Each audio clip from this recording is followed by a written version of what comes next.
Hello students, मैं पवन कुमार पाठक अपने YouTube channel Pathak ji पवन सामई पर मैथ के धनात्मक तथा ऋणात्मक संख्याओं की गुणा के नियम बताऊंगा। हमारी बड़ी कक्षाओं में कक्षा 6 से जो बड़ी कक्षाएं शुरू होती हैं उनमें धनात्मक तथा ऋणात्मक संख्याओं के गुणा के कुछ नियम होते हैं जो इस प्रकार से हैं। नियम नंबर 1, 2 या 2 से अधिक धनात्मक संख्याओं का गुणनफल धनात्मक संख्या होता है। 2 या 2 से अधिक धनात्मक संख्याओं का गुणनफल धनात्मक संख्या होता है। कहने का तात्पर्य यह है कि अगर हम गुणा कर रहे हैं, हमारे पास 2 संख्याएं धनात्मक हैं या तीनों संख्याएं धनात्मक हैं या 3 से अधिक संख्याएं गुणा में रखी हुई धनात्मक हैं, तो हमारा उत्तर भी धनात्मक ही आएगा। उदाहरण के लिए अगर हम देखें तो धनात्मक संख्या 7 गुणा धनात्मक संख्या 5, यहाँ पर दोनों संख्याएं धनात्मक हैं, तो इनका जो उत्तर है 35, ये भी संख्या धनात्मक आएगा। आगे दूसरा उदाहरण अगर हम देखें तो यहाँ 3 संख्याएं रखते हैं गुणा के रूप में, तो 2 गुणा 3 गुणा 4, यहाँ तीनों संख्याएं हमारी धनात्मक हैं। तो अगर हम इनका गुणा करते हैं 2 तिया 6 और 6 चौका 24, तो 24 जो संख्या है वो हमारी धनात्मक आएगी। नियम नंबर 2 ऋणात्मक संख्याओं का गुणनफल धनात्मक होता है। 2 ऋणात्मक संख्याओं का गुणनफल धनात्मक होता है। अगर हमारी 2 संख्याएं ऋणात्मक हैं और उनका अगर हम गुणा करेंगे तो उत्तर हमारा धनात्मक आएगा। लेकिन अगर हमारे 3 ऋणात्मक संख्याओं का गुणनफल कर रहे हैं, हम 3 ऋणात्मक संख्याओं का अगर एक साथ गुणा करते हैं तो उत्तर हमारा ऋणात्मक संख्या होता है। तो हमारा जो उत्तर होता है वह ऋणात्मक संख्या हो जाता है। उदाहरण के लिए अगर हम देखें तो यहाँ 2 संख्याएं हम ऋणात्मक लेते हैं, ऋणात्मक 3 ऋणात्मक 5, और इन संख्याओं का अगर हम गुणा करें तो 5 तिया 15 संख्या हमारी धनात्मक उत्तर आएगी।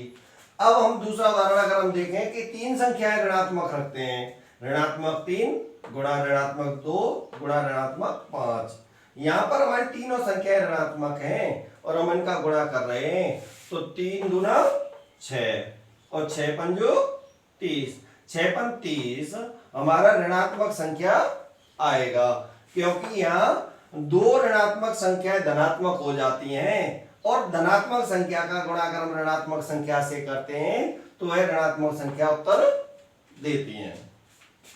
नियम नंबर 3, एक धनात्मक तथा एक ऋणात्मक संख्या का गुणनफल ऋणात्मक संख्या होता है।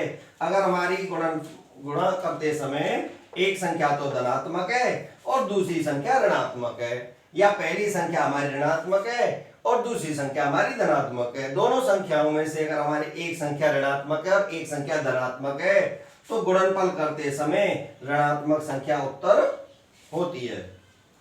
एक धनात्मक संख्या तथा एक ऋणात्मक संख्या का जो गुणनफल होता है वह ऋणात्मक संख्या होता है।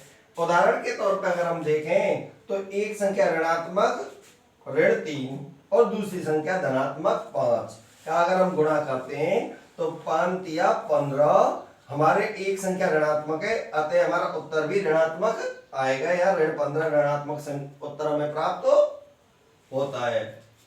उदाहरण नंबर 2 अगर हम देखें, दोनों संख्याएं हमारी यहाँ पर 3 संख्या रख रहे हैं हम, तो एक संख्या ऋणात्मक है, दूसरी संख्या भी ऋणात्मक है और तीसरी संख्या यहाँ पर धनात्मक है, तो 2 ऋणात्मक संख्याओं का गुणनफल धनात्मक होता है, तो 4 तिया 12 ये धनात्मक हो गया, 12 पंजू 60, तो दोनों धनात्मक संख्याओं का गुणनफल भी हमारा धनात्मक होता है, तो 60 हमें यहाँ धनात्मक संख्या प्राप्त होगा। अगर हम दोबारा से देखें तो अगर हमारा गुणा करते समय 2 ऋण चिन्ह आए हुए हैं संख्याओं में, तो हमारा धनात्मक उत्तर निकलता है। 3 ऋण चिन्ह आए हुए होते हैं तो ऋणात्मक उत्तर होता है। इधर अगर हम देखें दूसरे उदाहरण तो 4 यहाँ संख्या धनात्मक है और 3 यहाँ ऋणात्मक है। तो पहली संख्या तो धनात्मक है और दूसरी संख्या ऋणात्मक है। तो 3 चौका 12, हमारी एक संख्या ऋणात्मक है अतः उत्तर भी हमारा ऋणात्मक होगा। नेक्स्ट उदाहरण अगर हम देखें तो 5 हमारा धनात्मक संख्या है, गुणा 3 ये भी धनात्मक संख्या है, गुणा ऋण 2 ये ऋणात्मक संख्या है। यहाँ 3 संख्याओं में से एक संख्या ऋणात्मक है, तो इनका जब हम गुणा करेंगे तो हमारा ऋणात्मक उत्तर निकलेगा।